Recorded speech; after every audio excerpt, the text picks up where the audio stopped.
Hey, listeners, welcome back. I have some horrific stories for you all to listen to. It really hits home because these things can happen to anyone. Well, with that said, sit back, relax, and enjoy. This happened in 2020, at the height of COVID during lockdown. I'm a guy from Rio de Janeiro, Brazil. Everyone at the office was working from home, and our boss invited us to spend a few days in the countryside at his place, fishing, hunting, just relaxing. I was tired of being stuck inside 24/7, didn't think twice, and said yes right away. The same day, I packed a backpack, got on my motorcycle, and left. It wasn't a long trip, about 180 kilometers to a small town with fewer than 15,000 people in the mountains. The problem started because I decided to take a bike that had been sitting unused for about 3 months. I had never been big on preventative maintenance, and about 20 kilometers before arriving, I felt like the bike was losing power. It even shut off once while I was shifting gears. I had no idea what was wrong, so I started looking for a repair shop.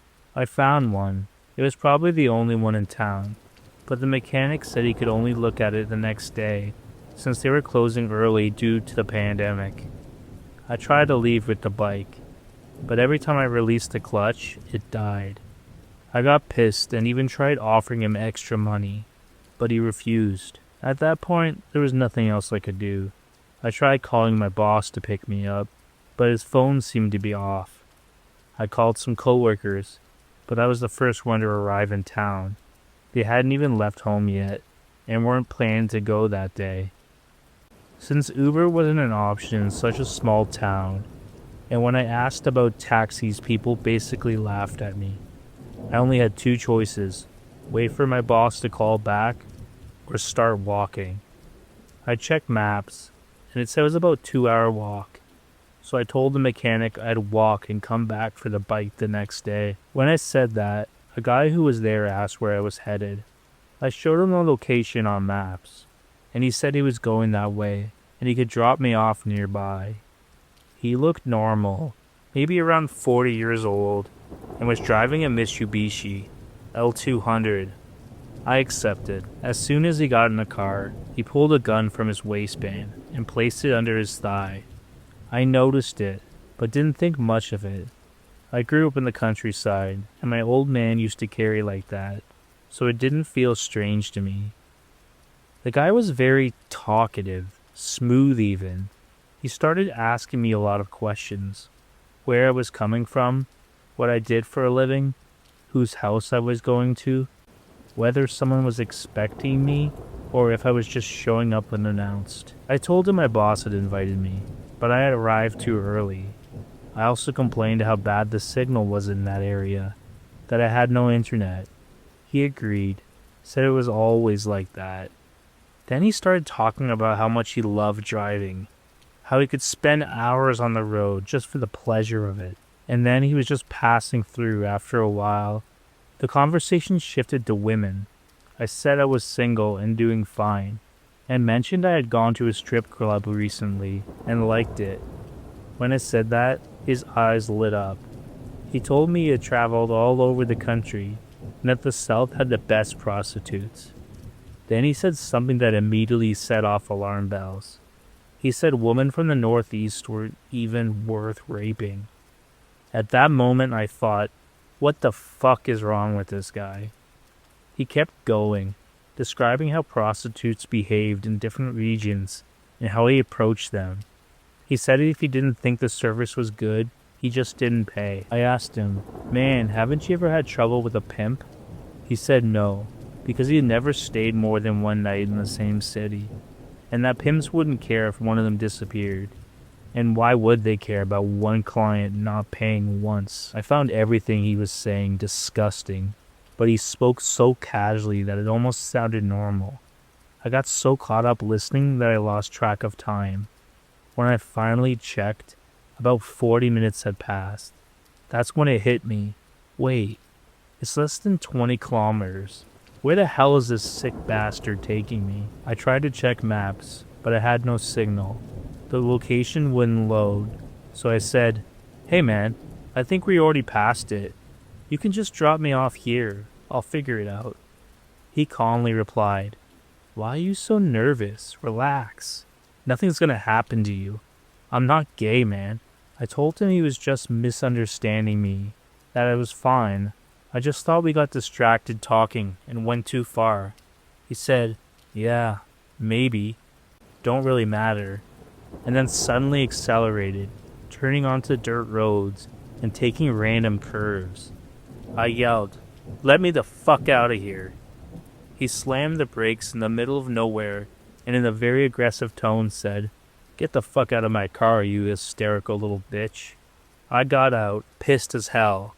As I started walking away, the car just stayed there, facing me.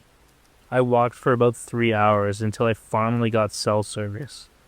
I managed to reach my boss, and he came to pick me up. He was pretty shaken by the whole situation. I spent a few days thinking about it, and honestly, I still do. If I had been a woman, or with one, what could have happened?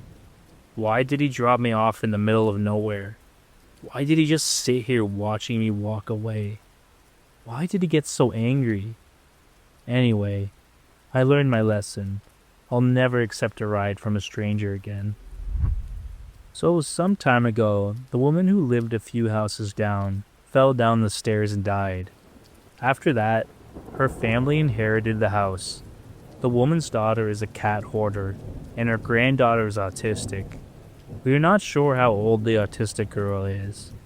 She may be anywhere between 15 and 25, so the cats are an issue, because the mom just lets them run free and shit everywhere, but that is the least of my concerns at the moment. When they first moved in, my husband had his first encounter with the autistic neighbor. She ran up to him and hugged him while crying, and said she was sad. He asked her if she needed help, and she started talking about something totally unrelated. He understood that she had some kind of learning disability, and continued on to walk his dog. This is the only encounter he had until today, which we will get to in a moment, after some more background information. I ran into her next when she came and slapped me in the head. I told her, "Do not touch me," in a very serious tone. She backed off, and I was defensive, in a standing my ground kind of way, not aggressive on my side. I'm sorry, autistic or not, no one is going to slap me, so I wasn't going to back off and have her do it again. I contacted her mother about this, and explained that her daughter was autistic. Look, I have had contact with other neurodivergent people, and have never gotten a weird vibe from them. This girl gives me weird vibes since the slapping. The next time I ran into her was when I was walking my friend down to her car around 3 a.m. We have 2 doors where we live, a door inside and a security gate outside. The space between the door is enough for you to stand between them in an uncomfortable manner.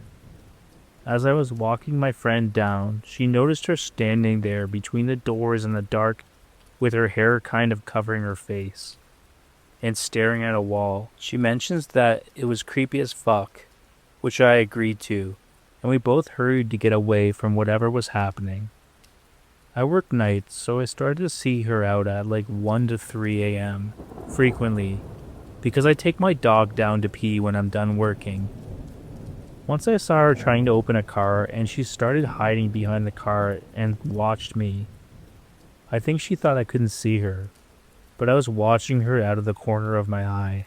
Then another time, I walked the dog down and saw her doing the creepy door stare thing. I wasn't really watching her this time, because I thought she was locked in. So when I walked back up to the house, I didn't know she had gotten out and was hiding behind the car again. He started running after me, saying, hey, come here." I ran, in fact, and did not wait to find out what she wanted.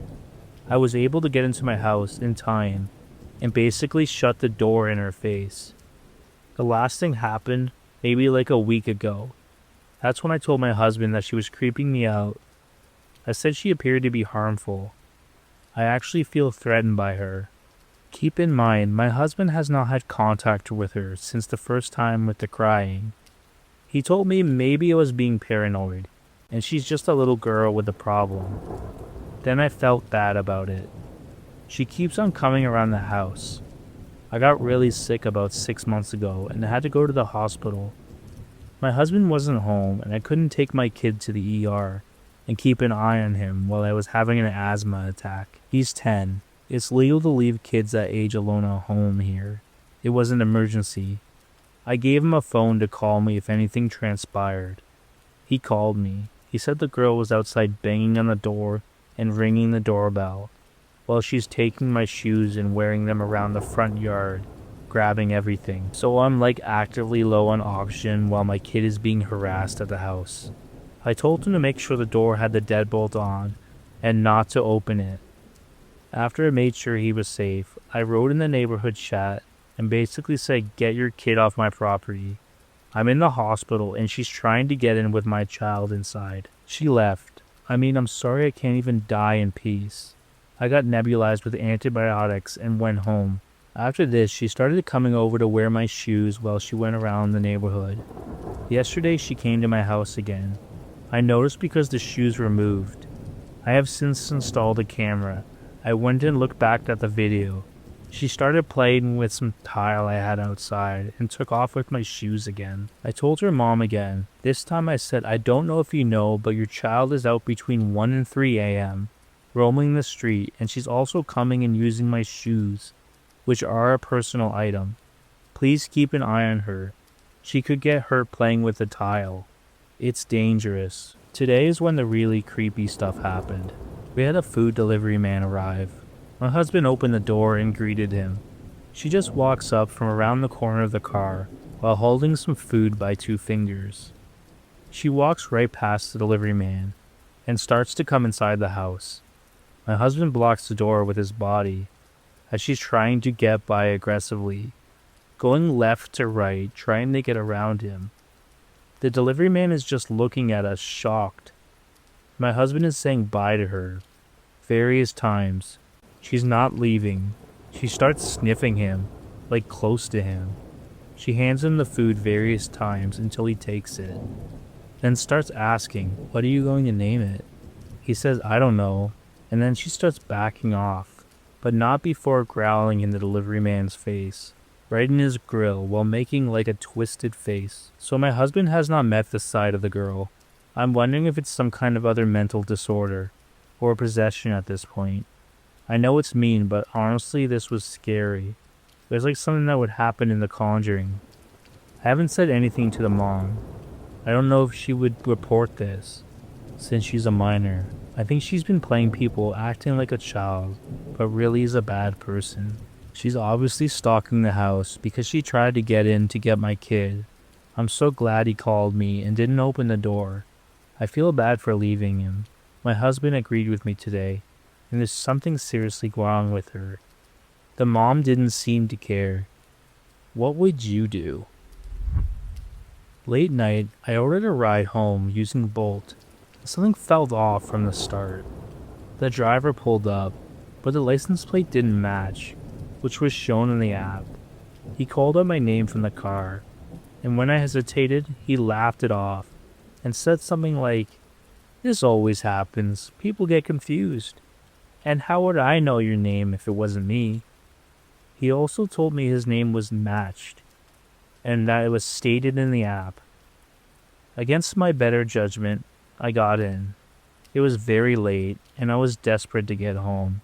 I'm definitely not making that mistake again. About a quarter of the way into the trip, I checked the app and saw the ride had been canceled, saying the driver couldn't find me. That immediately freaked me out. Then he asked if I minded he called him his missus. I said sure. The phone wasn't on speaker, but from what I could hear, it clearly didn't sound like a woman on the other end, and they were speaking a different language. At that point, all the alarms in my head were going off. When we stopped at the red light, I literally jumped out of my car. He pulled over, got out, and started yelling my name, asking what was going on. I just kept walking and later ordered a ride from a different app. Thankfully, there were other people still out and about.